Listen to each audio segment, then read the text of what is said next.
1988, Chirac contre Mitterrand est un jeu de cartes tactique pour 2 joueurs pour des parties de 15 minutes environ.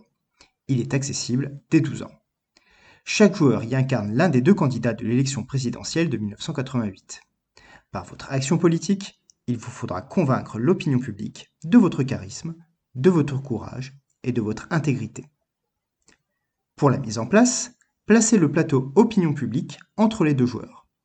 Le candidat Mitterrand s'installe à gauche et le candidat Chirac à droite. Placez les jetons vote sur la case centrale de chaque qualité. Distribuez 10 cartes événements à chaque joueur.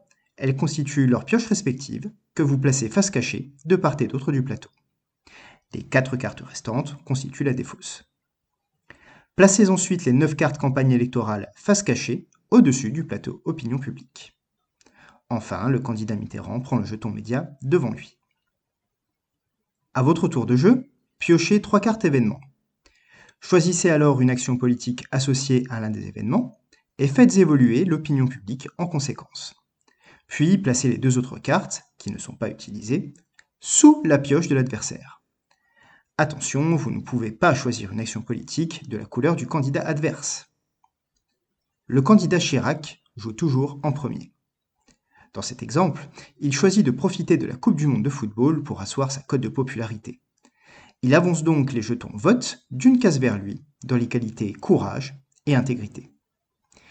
Si, comme dans l'exemple, vous choisissez une action politique de votre propre couleur, vous gardez la carte devant vous. Elle s'ajoute à votre usure du pouvoir. Sinon, placez-la dans la défausse. Attention, à la 6e carte usure du pouvoir, la partie est immédiatement perdue.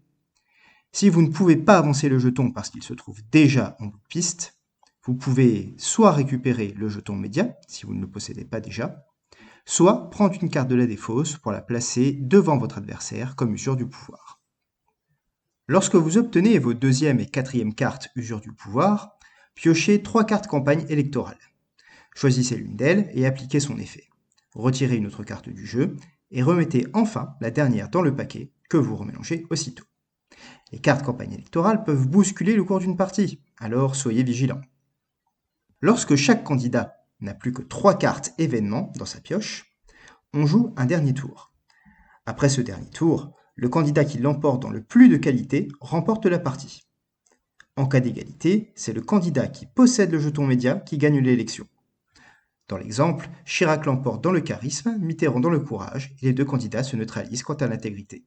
Mais Mitterrand détient le jeton média, il remporte l'élection.